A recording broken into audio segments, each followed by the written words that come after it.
Estás escuchando Milenio 3 por Aluka Nanica. 3 y 8 minutos. Uno nunca acaba de sorprenderse, ¿eh? Yo ahora mismo estoy en shock. En fin, las cosas cambian y vaya si cambian. Y a veces son, como decía Santiago Camacho, estremecedoras. La sociedad va por ese camino, evidentemente, y aquí en Milenio 3 somos, qué duda cabe, no sé si los últimos raros, pero desde luego estamos muy orgullosos de contar cosas en las que creemos. Y que disfrutéis con nosotros, como lo habéis hecho en la Noche del Misterio o en la exposición de Cuarto Milenio, que simplemente nada, un minuto para devolveros tanto agradecimiento, porque al final va a resultar ya tan cansino, ¿no?, agradecer vuestro afecto, pero es que siempre es así. Y ayer fue de una forma muy especial. Santi Camacho, le reclamaban, ¿eh? Le reclamaban las féminas a Santi Camacho, ¿eh? ¿Dónde está Santi? No solo las féminas. Bueno, ya, pero también viven muchas féminas diciendo, oye, Santi, ¿dónde está? Porque es como el héroe de la conspiración. Y yo digo, hombre, es que Santi tiene que dar una charla él solo. Y eso, se le ha dado. Claro, pero eso puede que ocurra, ¿eh? Eso puede que ocurra porque de verdad, sabéis que las Noches del Misterio es un experimento muy raro. Ayer nosotros estuvimos, este sector de aquí estuvo, y disfrutamos mucho.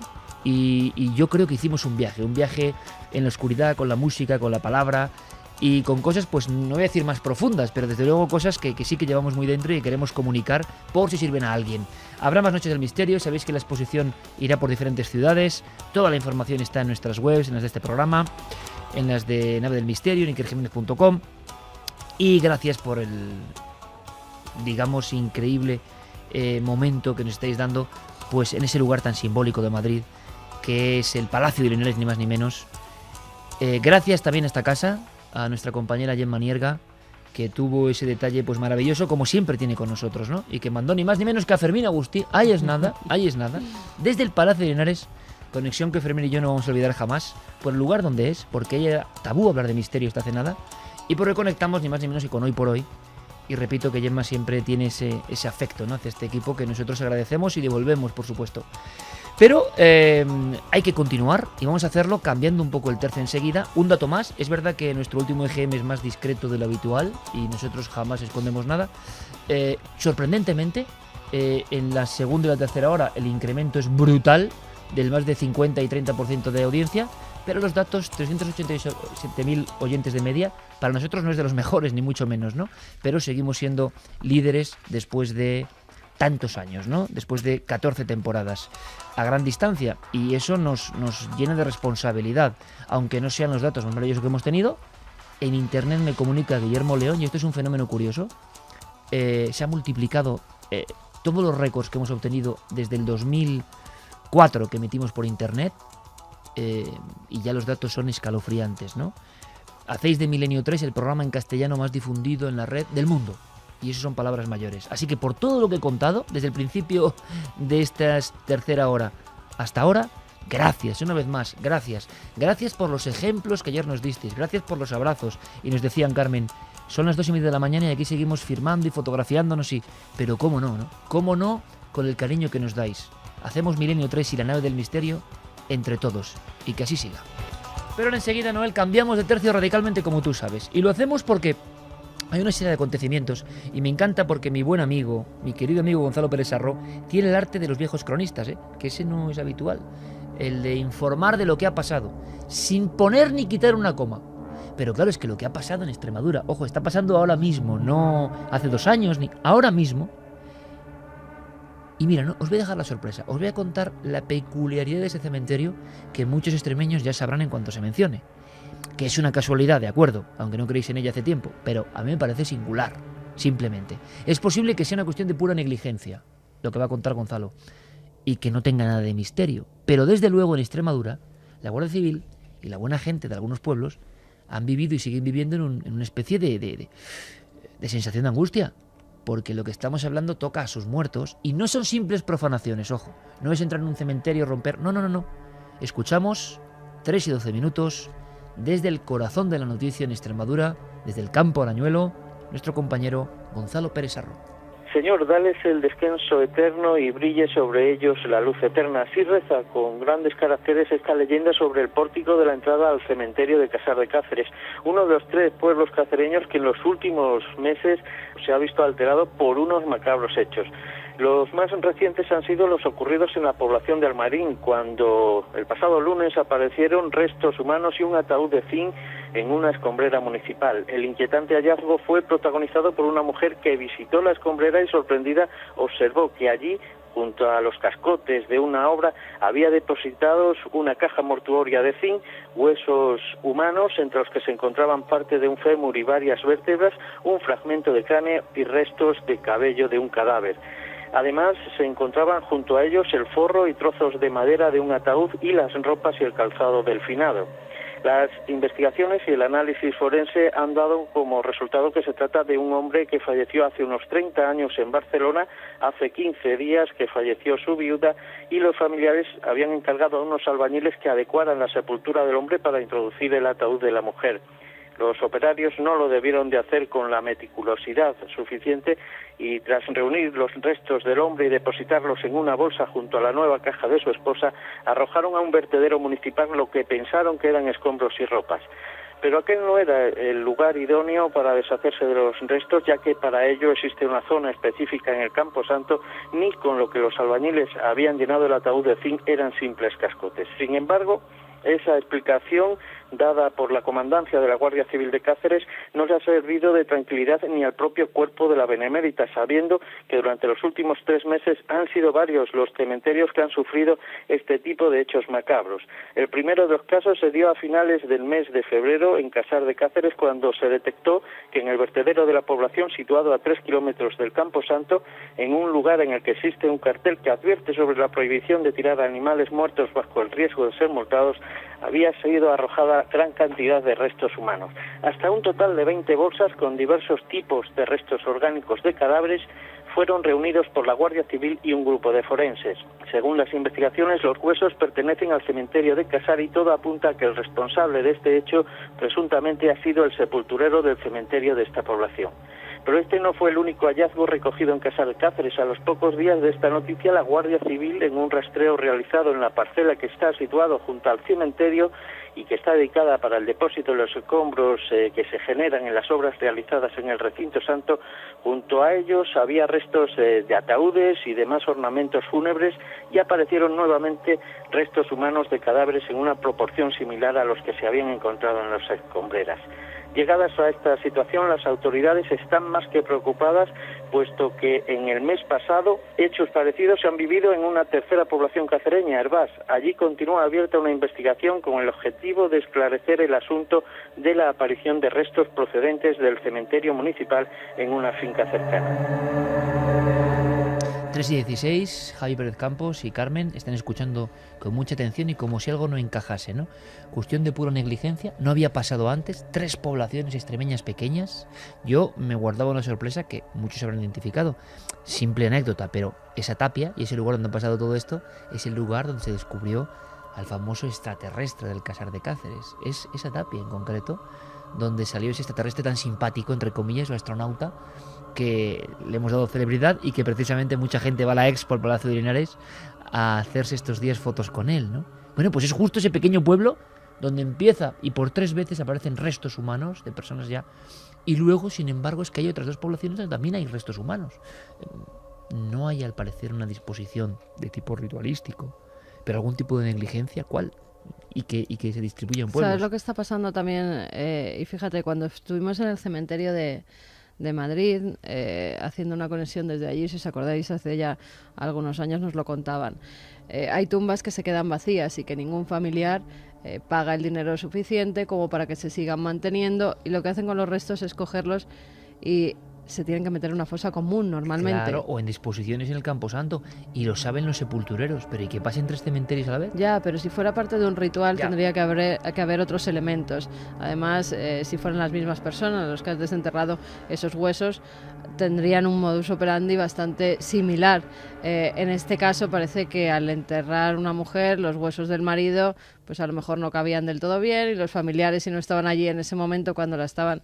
No lo sé, a mí no me suena a ritual, me suena a que ahora sí que están más pendientes los familiares por si acaso los restos de sus seres queridos también están siendo profanados de alguna forma, y entonces se encuentran más. Yo creo que esto siempre se ha hecho y que de vez en cuando se da una noticia de que alguien ha desenterrado los huesos de tumbas que ya no va a visitar nadie en muchas de las ocasiones y los tiran en cualquier lado.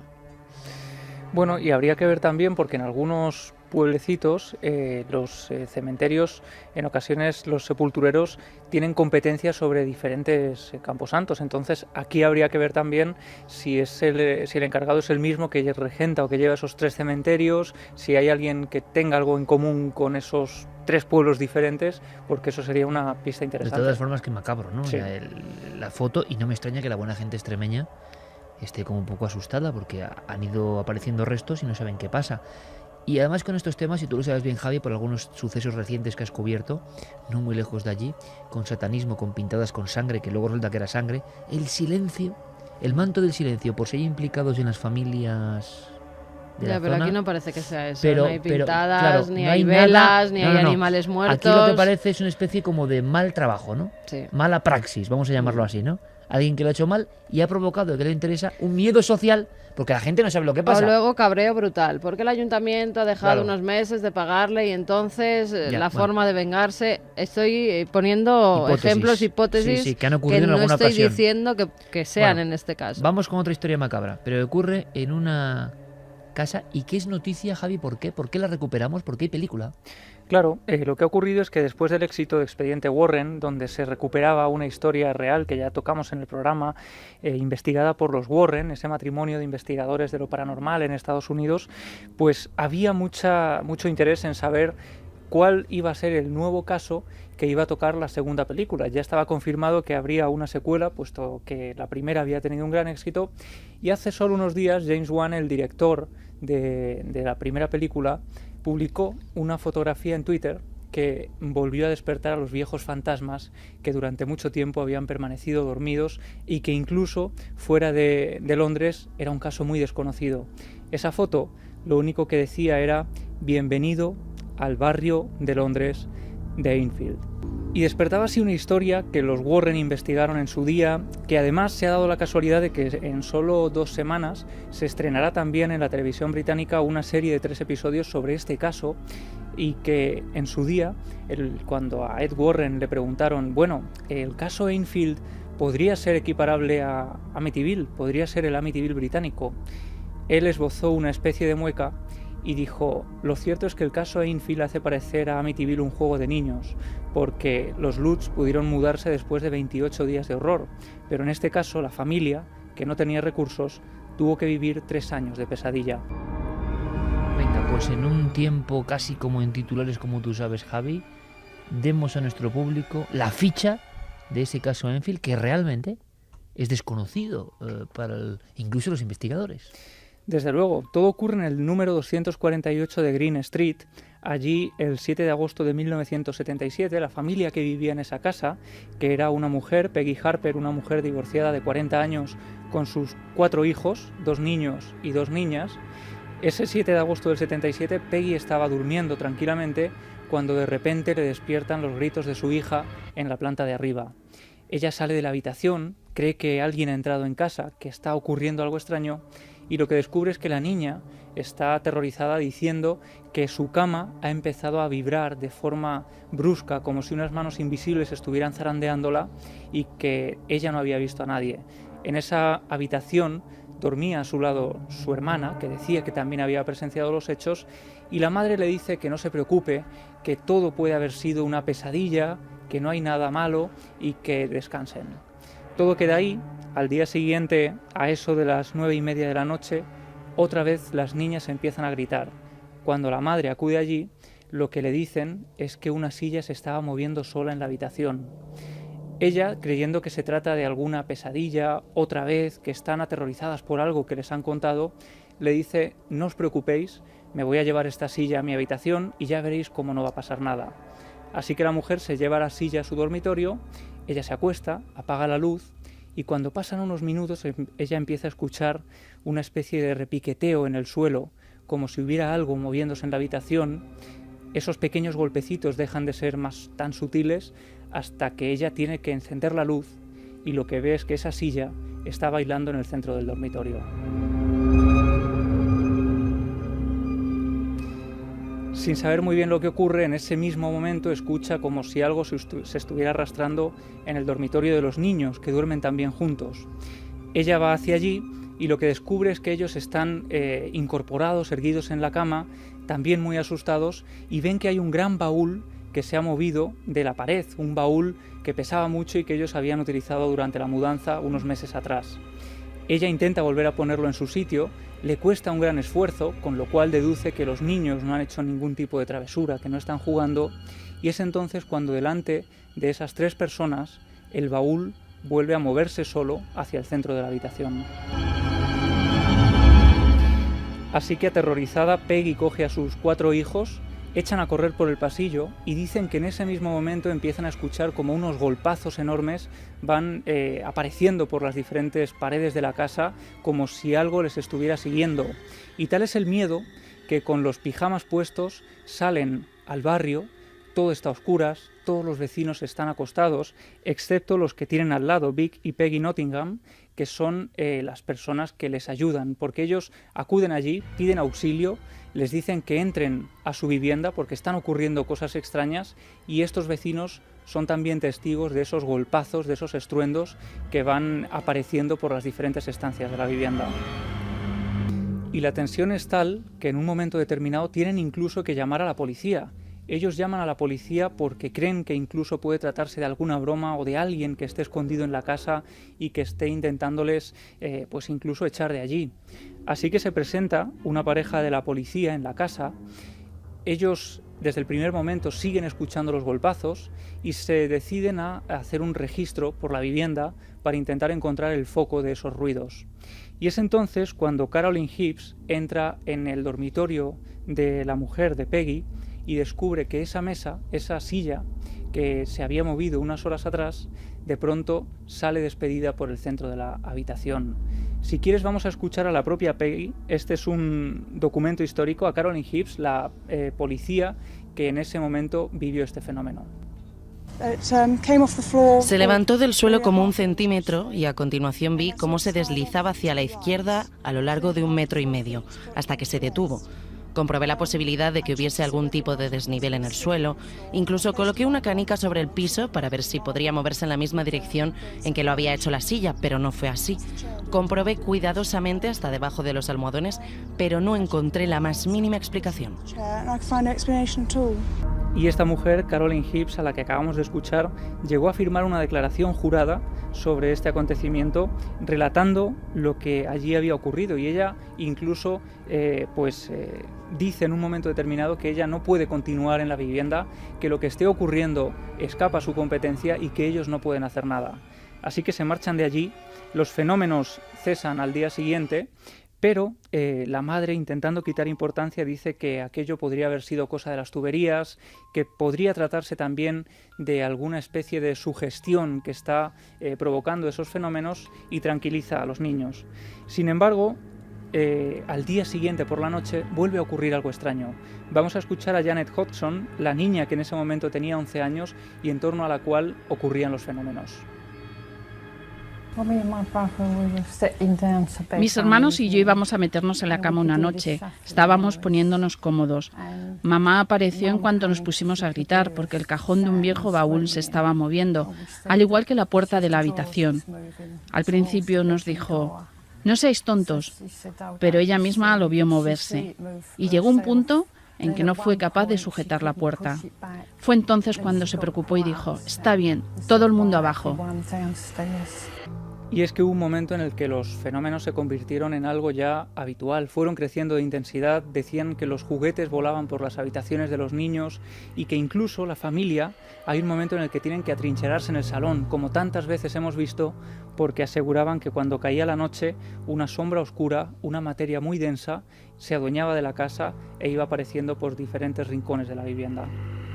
Y con la intervención de la policía, el Daily Mirror enseguida se hace eco de la noticia y decide investigar, decide que esta es una noticia muy interesante para sacarla a la luz. Así que envía allí al redactor George Fallows, al fotógrafo Graham Morris y al reportero Douglas Benz. Estas 3 personas hacen de equipo de investigación, acuden a la vivienda y colocan diferentes cámaras por las estancias de la casa. Ellos están convencidos de que si hay un fenómeno extraño van a captarlo esa noche.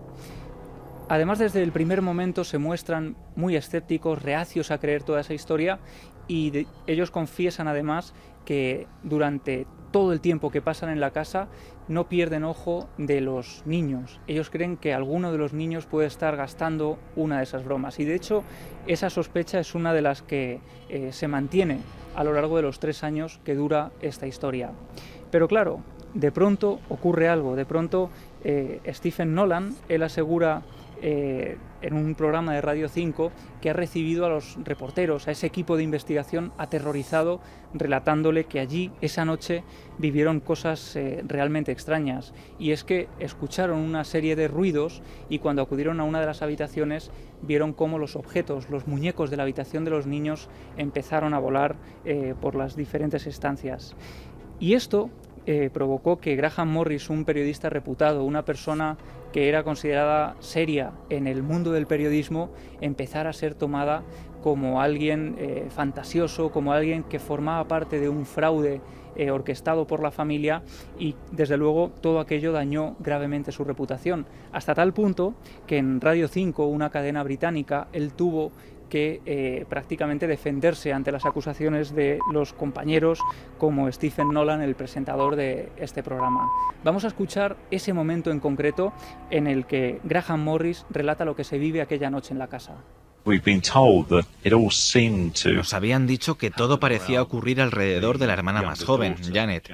Ella era el epicentro del fenómeno, era lo único que tenían claro. Así que dijimos, vale, estamos listos, estaremos esperando en la puerta de al lado, esperando a pillarlas con las manos en la masa cuando lleguen. Y ellas llegaron, y cuando Janet abrió la puerta, las cosas empezaron a suceder. ¿A qué te refieres? Bueno, algunas pequeñas piezas volaron, pero no hicieron nada. Algunas cosas atravesaron la habitación volando. Tú en realidad viste cosas volando alrededor de la habitación.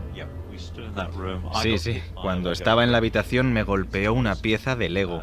Salió disparada a mi ojo, sin nadie tocarla, por sí sola. Mi ojo estuvo irritado unos días, y todos los que estábamos allí lo vimos. No podíamos creer lo que estaba pasando. Yo lo encuentro difícil de creer. Tú no estabas allí, yo sí. Era asombroso de ver. Tenías que verlo para creerlo.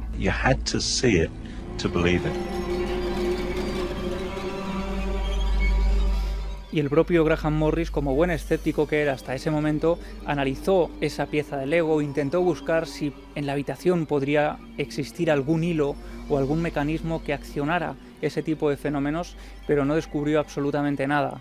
Lo que ocurre es que a partir de ese momento el fenómeno se convierte en algo agresivo, hasta el punto de que la propia Janet Hodgson, la niña de 11 años, dice que durante varias noches, y este fenómeno también fue observado por la madre de las niñas, dice que empezaba a escuchar un sonido como si algo estuviera enroscándose cerca de ella, y cuando miraba veía que la cortina de la ventana de la derecha de la cama estaba enroscándose lentamente como si estuviera intentando pasar desapercibida, y entonces esa cortina se lanzaba a su cuello e intentaba estrangularla. En ese momento incluso la noticia llega a la BBC, existen filmaciones de reporteros delante de la puerta de esta vivienda del 248 de Green Street haciendo crónicas para los informativos de ese canal. Y no solo eso, sino que de pronto aparece un nuevo fenómeno, y es que en medio de esa crispación, en medio de ese ambiente tan extraño, empiezan a aparecer unas voces que algunos aseguran que surgen en estancias solitarias de la vivienda, en lugares donde no hay absolutamente nadie. Dicen que es una voz profunda, una voz gutural, que parece estar dotada de cierta inteligencia, que responde incluso a las preguntas de las personas que hacen cuestionarios, ¿no?, a toda la familia que está en ese lugar, y que, como decíamos, actúa con cierta inteligencia. Incluso hay un momento en el que se cree que puede ser Janet Hodgson, la niña de la familia, la que está generando esas voces para llamar la atención. Así que allí acuden determinados expertos en distintas materias e intentan ponerla a prueba de diferentes formas. Vamos a escuchar a Janet contándonos algunos de los experimentos en los que ella participó. Podía escuchar las voces perfectamente y me sentía afortunada al pensar que venían de algún punto detrás de mí, no de dentro de mí. Llegó un punto en que pensaron que las voces eran cosa mía y me llenaron la boca de agua, pero aún así se escuchaban. Y es entonces cuando el reportero George Fallows se pone en contacto con Maurice Grosse, que él era un miembro de la Sociedad Británica para la Investigación Psíquica, que vivía también en esa zona del norte de Londres y que es considerada la mejor persona para intentar desmontar el fraude de lo que allí está ocurriendo.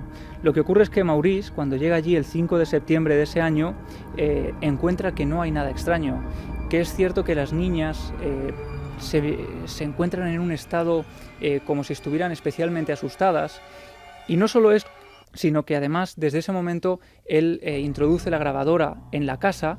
Y es cierto que gracias al trabajo de Maurice Grosse podría considerarse que este es uno de los casos mejor documentados de la historia de los poltergeist, porque hay filmaciones de las niñas, hay filmaciones de esas voces, y lo que ocurre es que de repente esas voces que parecen surgir alrededor de Janet empiezan a surgir de la propia garganta de Janet, como si la niña estuviera poseída por algún espíritu.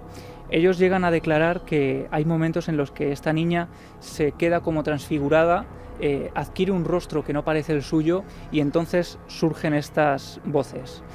Si quieres, vamos a hacer un experimento. Nosotros hemos conseguido las voces originales de Janet en esa época, las voces de una niña normal de 11 años, y hemos colocado la primera mitad con esa voz y la siguiente con la voz que se transformaba, esa voz de niña, pues en una voz mucho más gutural, mucho más adulta. No solo eso, sino que la gente escucha atentamente cómo en mitad de la entrevista, al principio, se cuelan unos golpes, unos raps que eran captados habitualmente por las cámaras de los reporteros que acudían allí.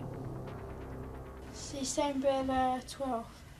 One night Mr. Grove was talking about it about 8:30. He said, all we need now is the voices to talk.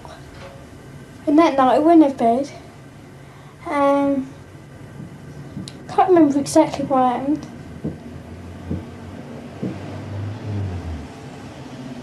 Hello. Hello. Wow. I was asleep. Mr. Frank fell asleep and he was talking. Down to sleep, where's the Frank asleep? Mr. Grove! Quick! Esto nos recordaba historias como la de Annette Michel u otras niñas con afecciones, claro. Yo me imagino que hubo polémica también, reporteros y demás, porque si no recuerdo mal, Santi Camacho nos lo contó en una ocasión, en aquella época la BBC había hecho algún experimento, yo no sé si precisamente de control mental o de sugestionar a la gente, con algún poltergeist, ¿no recuerdas, Santi? Sí, que vivían reporteros, ¿verdad? Y entonces eso, imagino que generó un caldo de cultivo de que ya nadie en aquellos 70 sabía si lo que se estaba produciendo en esta casa de Enfield era un fraude. La BBC hizo un reportaje sobre este caso, ¿eh? Sí. Sí, pero te quiero decir que era una época, el 77, ya, 76... que no sabías que era verdad, claro, que era mentira. Que había... Os hablo porque tanta gente ante un caso tan extraño se puso en contra, o hubo debates, porque la BBC precisamente en esa época, simplemente doy el apunte, había hecho algún tipo de experimento raro como para generar un miedo al poltergeist, ¿recuerdas? Había, sí, no estoy seguro de la fecha, luego lo confirmaré, pero hicieron una especie de guerra de los mundos. Eso es. Con un falso docudrama en el cual efectivamente unos presuntos reporteros de la BBC en directo estaban investigando un poltergeist en una casa y lo terrible era que ese poltergeist estaba comunicándose a través de las pantallas de televisión a diferentes partes del país. Imagínate el pánico que se generó, claro. Pues fue el mismo caso de H.G. Wells, llamadas, protestas, el asunto llegó al Parlamento. De Angla Televisión y Alternativa 3, es decir, donde el docudrama falso se puso de moda. Quiere decirse que este caso, enseguida estoy seguro, estuvo visto en la propia televisión británica o por el propio pueblo como con una suspicacia especial. Había experimentos extraños y ante casos tan espectaculares, imagino que... Por eso me pregunto, quizá por eso se ensombreció, quizá por eso no viajó a España u otros lugares con mucha más fuerza ante unos casos tan extraños, ¿no? Claro, desde luego, pero en este caso además había un trasfondo que dotaba esta historia de un dramatismo muy especial, porque en uno de esos trances, Janet, con esa voz quejumbrosa que acabamos de escuchar, dijo una frase que dejó helados a todos los investigadores que estaban en la sala. Tenemos que imaginar la escena, una noche en el salón de la vivienda, toda la familia sentada alrededor de esta niña, la niña con el rostro totalmente alterado, y entonces, con esa voz que no parece suya, dice, cuando le pregunta a Maurice Grosse, ¿quién eres? ¿De quién es esta voz que está surgiendo de esta niña? Esa voz responde, justo antes de morir me quedé ciego y tuve una hemorragia, entonces me quedé dormido y morí en la silla que hay bajo las escaleras. Era precisamente la silla con la que prácticamente se habían iniciado los fenómenos, la silla que había bailado sola en la habitación de la madre. Y no solo eso, sino que cuando los medios de comunicación, y aquí tenemos algunos recortes de prensa que se publicaron en la época, contaron este dato, de pronto a Maurice Grosse le llama una persona y le dice que tiene un dato revelador que contarle. Y entonces le aporta documentación que asegura y confirma que esa persona que se ha puesto en contacto es hija del anterior propietario de la vivienda. Resulta que la persona que había vivido en esa casa efectivamente había muerto en una silla y esa persona tenía un nombre. Ese nombre era Bill Wilkins. Y cuando todo esto estaba tomando este cariz tan especial, tanto Maurice Grosse como Guy Lyon Pfeiffer, que son dos personas que dedican 2 años de su vida a investigar este caso, yendo prácticamente a diario allí a pasar las noches en la vivienda, pues deciden intentar dilucidar cuál es el enigma de esta voz que surge de la garganta de Janet. Y estas son las conclusiones a las que ellos llegaron. Descubrimos en nuestro análisis que esa voz no estaba producida por la laringe, sino por las falsas cuerdas vocales que se encuentran sobre la laringe. Nosotros solo las usamos cuando transformas tu voz para hablar así. Si hablas así durante más de un par de minutos, empiezas a quedarte ronco. Y si hablas así durante más de 5 minutos, empiezas a hacerte daño. Pero esta voz era capaz de hablar durante 3 horas.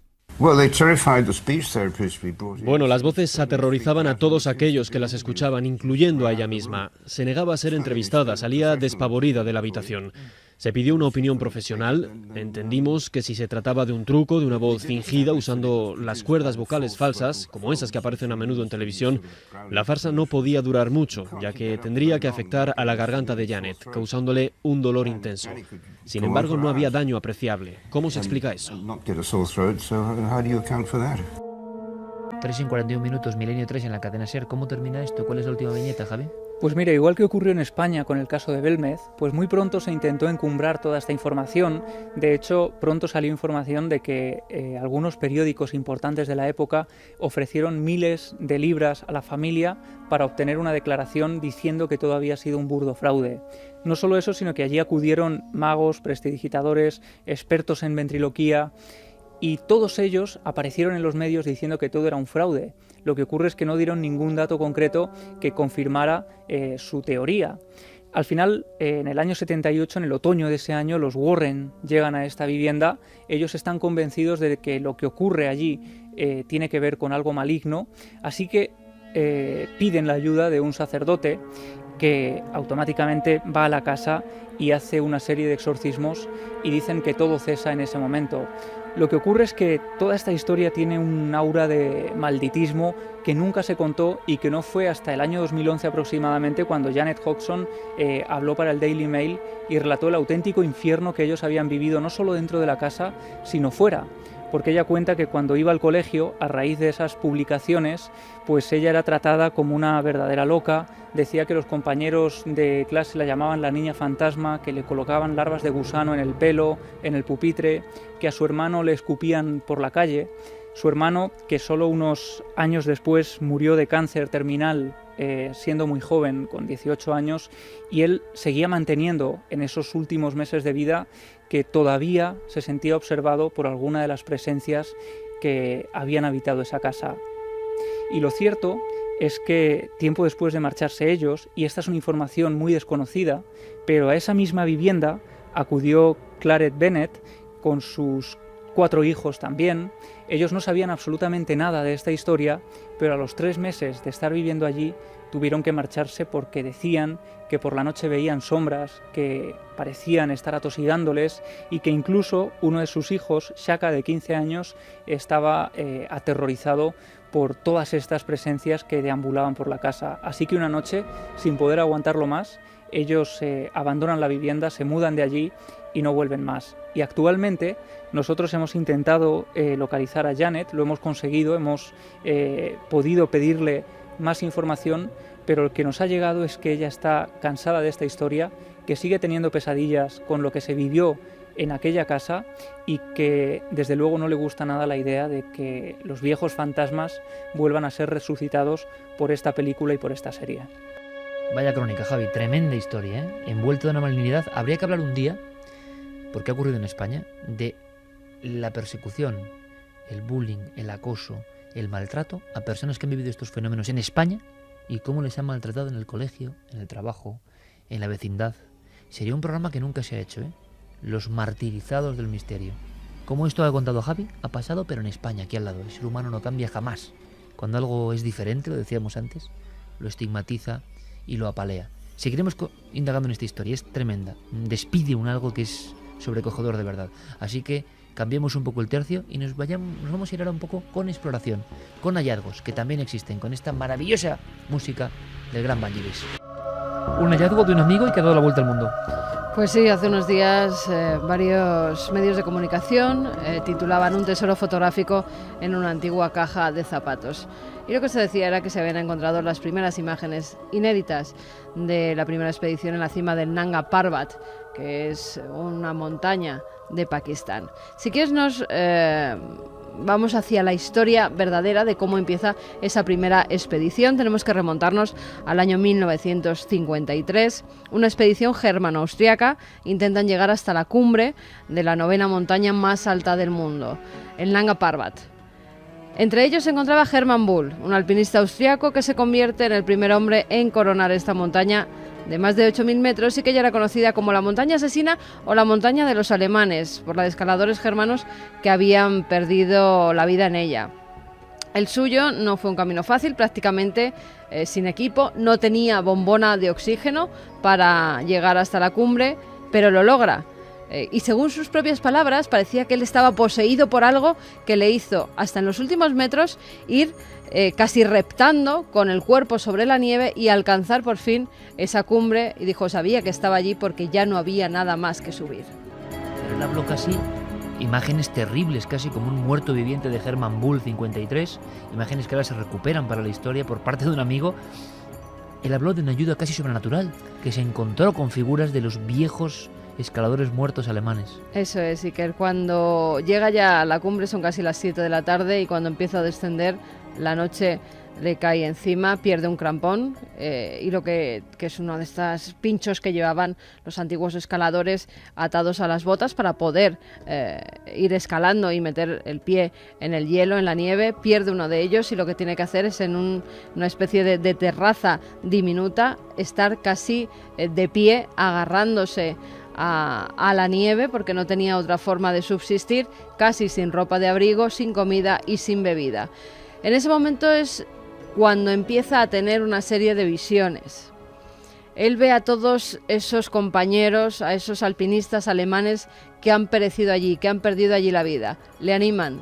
Esto del tercer hombre que se presenta en muchos alpinistas, en muchos montañeros. Le animan a seguir. No dejan que se duerma porque cuando se duerme puede caerse y perder la vida. Lo que hacen es un poco protegerle e incluso cuando empieza a amanecer indicarle el camino que tiene que seguir. Lo hemos oído en otros muchos alpinistas, en otros muchos montañeros, en personas que se pierden en las montañas y de repente alguien parece que les guía hacia la salida. Pues es lo que le pasa a Hermann Bull. Cuando llegan al campo base, que es a las 7 de la tarde del día siguiente, sus compañeros no se lo pueden creer. Creen que es un fantasma, que es un cadáver andante. En el campo base está Hans Hertel, que es el fotógrafo, cámara y escritor que les acompañaba en aquella expedición. Es el primero en tomar una imagen de lo que creían pues que era un espectro. y esa imagen es la que se ha recuperado ahora. Además, si ves la fotografía es tremenda, porque hasta sus propios compañeros decían que él salió con un físico el día anterior y que cuando volvió parecía 10 años mayor.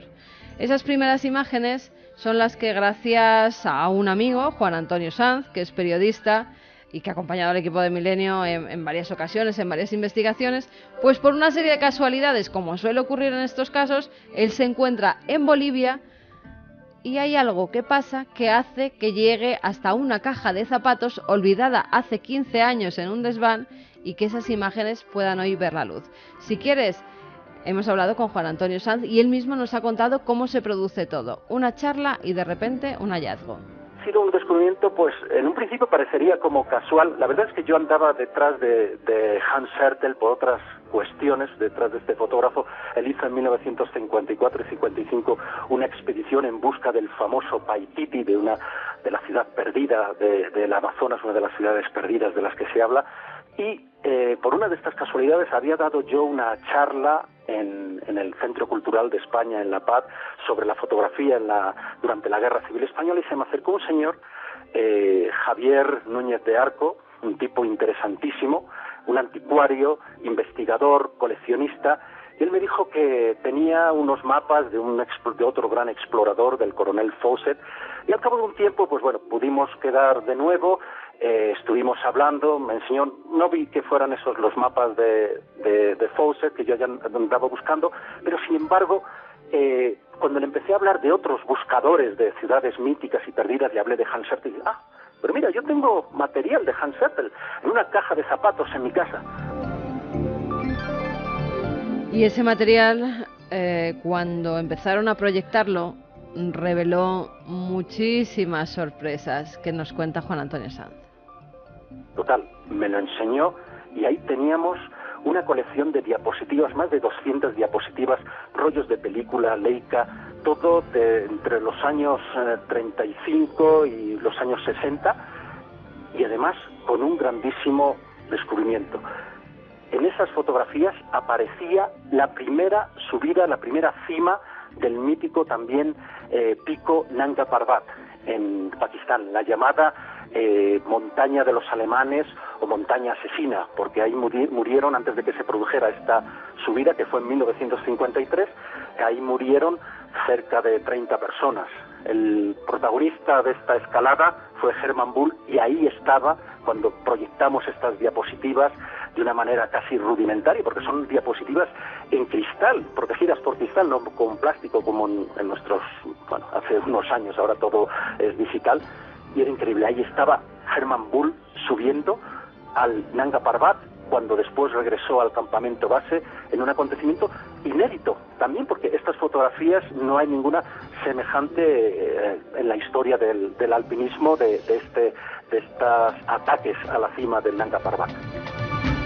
Montaña asesina, montaña de los espíritus de los alemanes, un hombre que se llamó el Lázaro de la montaña, que volvió de la muerte. Todo eso había rumores prácticamente.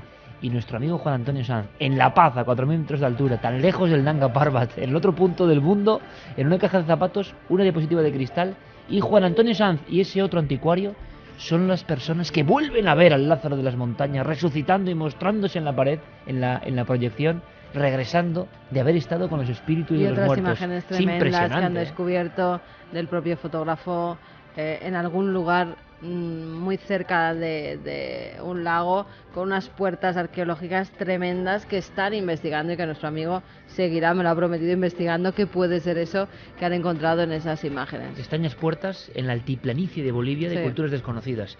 El hombre que resucitó de la muerte se le relacionó en su tiempo con los nazis y las expediciones nazis después de la Segunda Guerra Mundial, con corpúsculos, nunca quedó claro, pero buscaban una cima sagrada y se encontraron con los espectros de compañeros muertos, y volvió convertido en un anciano cuando era un hombre joven. Las fotos las recupera un amigo y dan, no me extraña, la vuelta al mundo.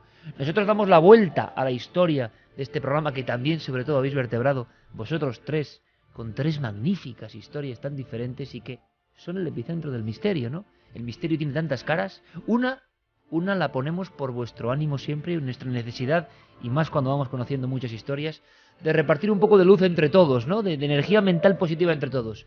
Es la zona de las bendiciones milenarias. Vamos rápido con ellas. Sara nos escribe desde Villafranca de los Barros, en Badajoz. Nos quería pedir una bendición por Donde la primera niña vez. que habló con 3 meses en latín. Es para mi sobrinita Marina, acaban de bautizarla hace unas pocas horas y se ha portado como una campeona sin llorar una sola vez con apenas 3 meses. Ya tiene una carita de traviesa que no puede con ella. Seguro que es igual de culo inquieta que su mamá, mi prima, y tan bética como su papá. Un beso a todos.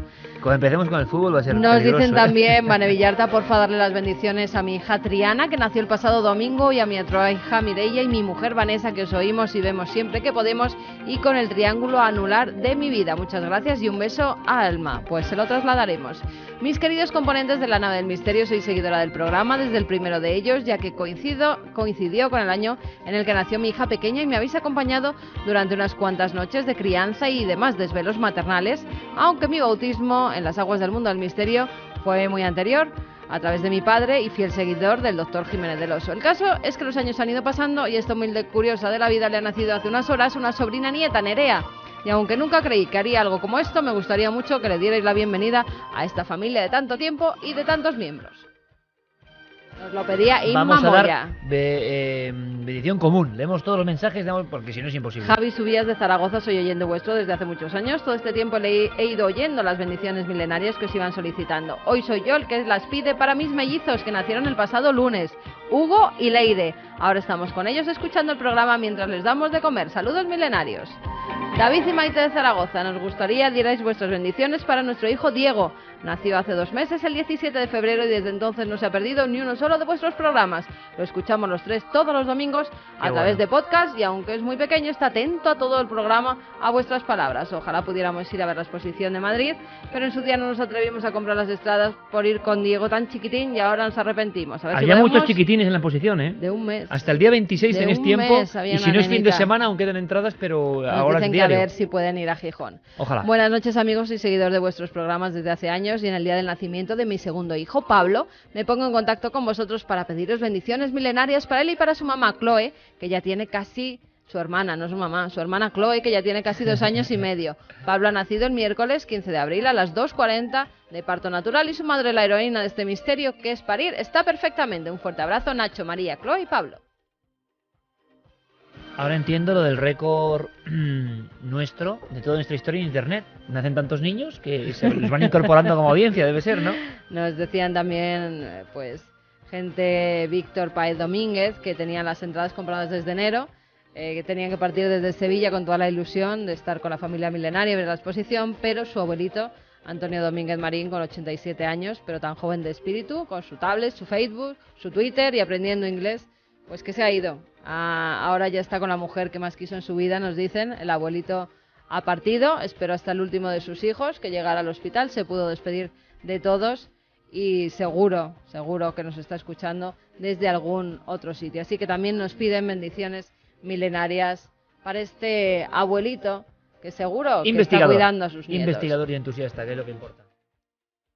David Muñoz, bendiciones milenarias para el alma de un gran amigo y seguidor de Milenio 3 que falleció y justo hace una semana, también nos dicen. Gloria desde Palma, de corazón os pediría una bendición milenaria para mi padre que nos dejó el sábado pasado. Un padre, un amigo, un ser de luz y positivísimo.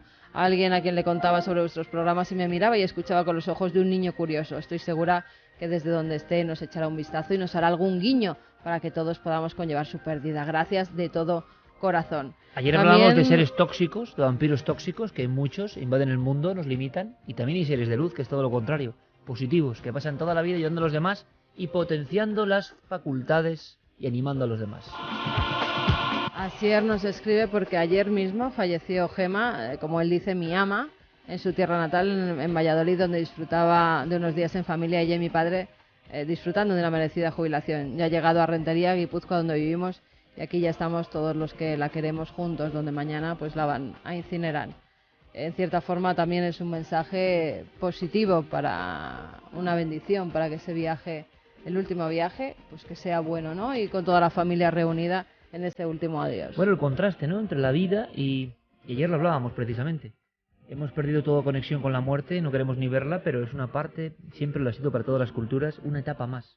Hay personas que piensan que esto es un viaje y que continúa. No somos conscientes, no podemos ni imaginar, pero hay muchos, yo no sé si tienen la razón o no, pero intuyo que hay algo de certeza en todo esto, de que quien tiene cierta conciencia sabe que todo es un continuo, que todo prosigue. Lo que pasa es que los seres humanos somos tan pequeños que al final nos abruma, ¿no? No podemos entender esa inmensidad que muchos intuyen. La verdad es que para nosotros es un placer recibir ese contraste, ¿no? Y sobre todo cuando se trata con ese cariño, con ese afecto, que como digo una vez más nos habéis brindado. En pleno corazón de España, en pleno corazón de Madrid, esa exposición que en el fondo es lo que somos y nuestras inquietudes, anhelos, el sueño de un grupo de locos que parecía imposible hace unos cuantos años y que lo que es más importante, compartís con nosotros, y lo digo, miles de personas han pasado por la Expo, ni un problema, ni una mala cara, ni un mal gesto a pesar de la cantidad de gente, todo amabilidad. Ayer erais cientos y el orden y la maravilla nos sigue sorprendiendo de vuestra actitud. Mañana vamos en Cuarto Milenio, por cierto, Santi, mucho antes, ¿eh? Sí, mañana vamos bastante antes. 11:20 aprox. Os esperamos, amigos. ¡Feliz semana!